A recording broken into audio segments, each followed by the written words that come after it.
three-time Super Bowl champion Willie McGinest of NBC Sports Radio, the 24/7 live sports talk network. You can listen at NBCSportsRadio.com. Happy New Year, Willie. How are you?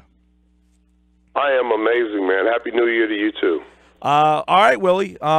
We talked a couple of weeks ago before the end of the season about Nick Foles and the Eagles. He played sparingly in that last game, did not play very well. You said you weren't all that concerned after that Raider game, but entering the game with a bye and what you saw against the Cowboys, you starting to shift to a little bit concerned or not really? No, not really. I mean, you get a bye, so you got 2 weeks to prepare, and everybody seems to forget he just entered as a starter. And a lot of times it takes time for guys to get going and get acclimated to the system, the play calling, the play callers, the offensive coordinator, quarterback coach. They'll make adjustments to the game plans and different things like that. I watched him in Week 15. He played great, and all I needed to see was a glimpse. I think what they'll do is they'll form a good game plan around him. They'll make him more comfortable. He should be a lot more comfortable now. He's got 2 weeks to kind of work on those certain nuances as a quarterback, what he needs to work on, the timing with the receivers, getting all the plays and adjustments and on-the-line adjustments during games, all those different things. They'll put him in that type of situation in practice.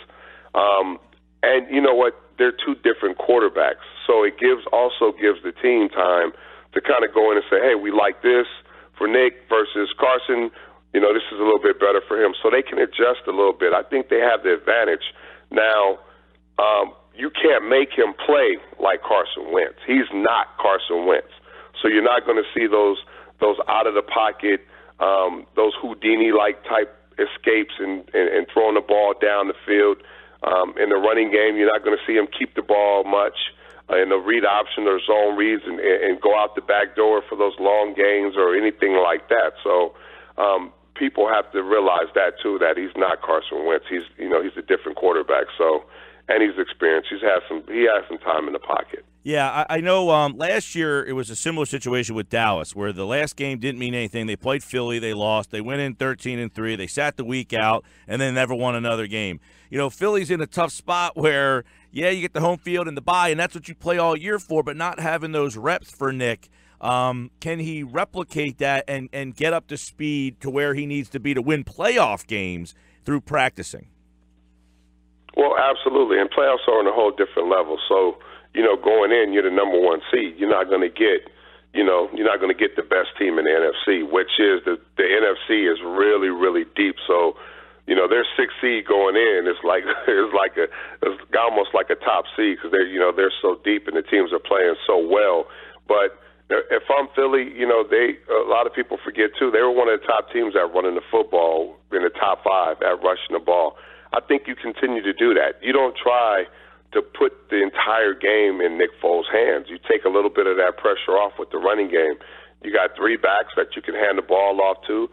You can win on 1st and 2nd down and continue to get it to 3rd and manageable.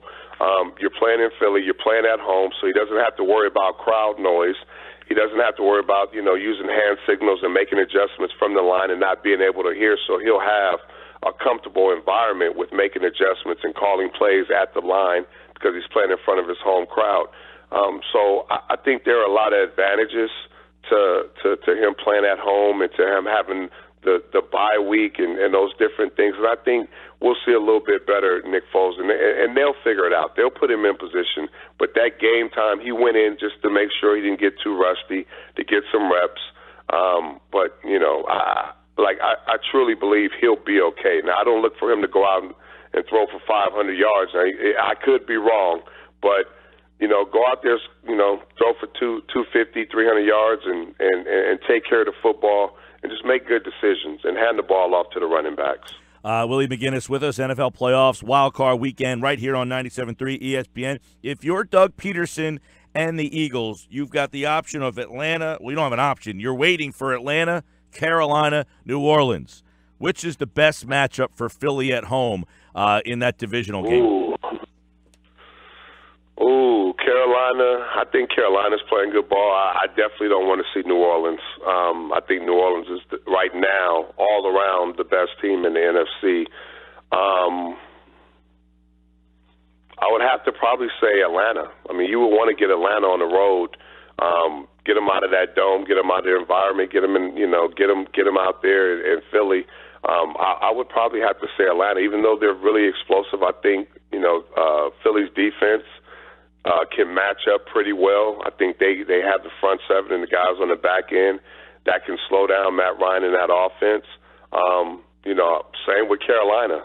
I mean, I see those two teams as kind of the same, but I just think Carolina's a little built more for that type of game. It's going to be a little physical, and the game's going to be won up front in the trenches. So I would probably have to say Atlanta if you want to try to out-physical somebody and get them out of their element. Okay.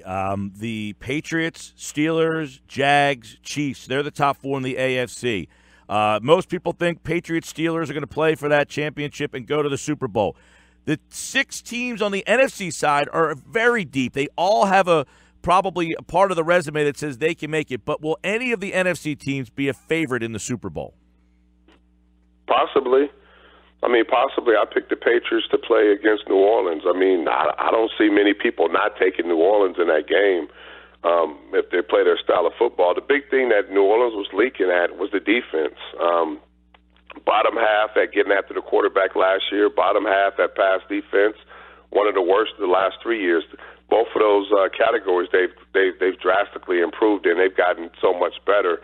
And that defense is now the reason why they're winning a lot of football games, and the running game has taken the pressure off of Drew Brees. So, like you said, the NFC teams are deep, and I don't overlook any team when it comes to the Super Bowl. That's a whole different ball game, and it's anybody's game. Willie McGinest, everybody, 3-time Super Bowl champion, and, of course, NBC Sports Radio, the 24/7 live sports talk network, which you can hear at NBCSportsRadio.com. Download the NBC Sports Radio mobile app today. Willie, enjoy the playoffs, pal. We'll talk again. Thanks, man. Talk to you soon.